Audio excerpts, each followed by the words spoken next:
Economic corridor का काम 6 माह में होगा शुरू, बोले कलेक्टर आशीष सिंह।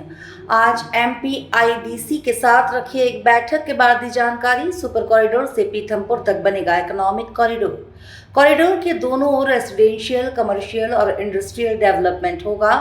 दावे की आपत्ति की सुनवाई शुरू की गई है। 6 माह में काम शुरू होने का लक्ष्य रखा।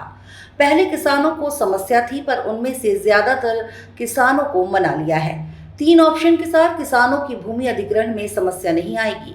Collector Ashish Singh industrial regional sector 7 में अवैध खरीदी बिक्री पर बोले, आगे ऐसी कोई स्थिति सामने आई तो सरपंच और सचिव पर होगा एक्शन। देखिए, दो मुख्य विषय आज के बैठक के थे। पहला तो एक जो इकोनॉमिक कॉरिडोर का निर्माण किया जाना है।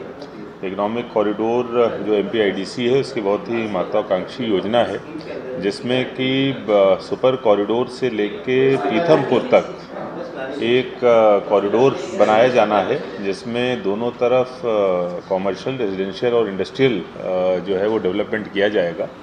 और इस कॉरिडोर को बनने के बाद न केवल जो वहाँ पर कॉमर्शियल और रेजिडेंशियल सुविधाएं मिलेंगी, व्यापार को बढ़ावा मिलेगा, इसके साथ साथ जो कनेक्टिविटी है सुपर कॉरिडोर की एबी रोड से और सीधी पीथमपुर की एबी रोड से शॉर्टेस्ट ये डिस्टेंस हो जाएगी।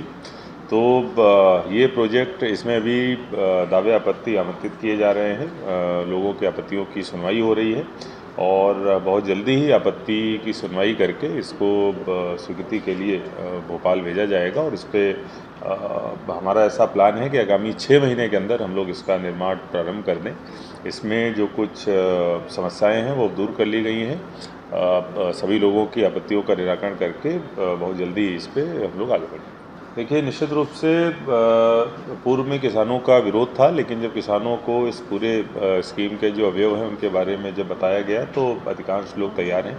तीनों ऑप्शंस किसानों को दिए गए हैं कि अगर जितनी ज़मीनें उनकी जा रही हैं उसका अगर मुआवजा लेना चाहें, जो गाइडलाइन वैल्यू जिसका डबल मिलता है, तो वो भी उनको मिल सकता है। इसके अलावा जो आईडीए की लैंड पूलिंग वाली पॉलिसी होती है, उसके आधार पर भी उनकी लैंड ली जा सकती है, जिस पे लगभग सभी लोग तैयार हैं, क्योंकि ज़्यादातर ग्रीन फील्ड ये प्रोजेक्ट है जहाँ पर अभी लैंड बिल्कुल अनडेवलप्ड है। तो अगर डेवलप्ड लैंड का 50% दिया जाता है तो मुझे लगता है कि सभी लोग इसमें सहमत होंगे, जैसा कि लोगों ने अपनी रुचि जाहिर भी की है।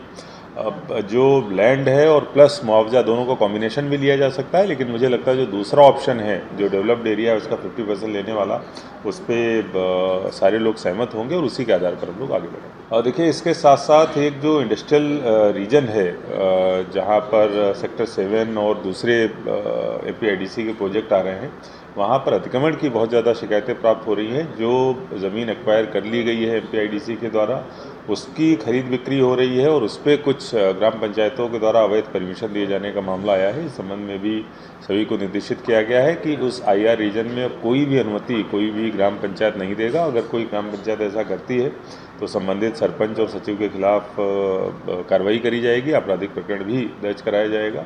और इसके साथ साथ जितने भी निर्माण इस प्रकार के अवैध हुए हैं उनको हटाने की कार्रवाई भी करी जाए। जी हाँ, निश्चित रूप से जो इकोनॉमिक कॉरिडोर से संबंधित 2 एसडीएम, जो राऊ एसडीएम और मल्हारगंज एसडीएम को बुलाया गया था, और ये जो आईआर रीजन है इसके लिए देपालपुर एसडीएम को बुलाकर निर्देशित किया गया।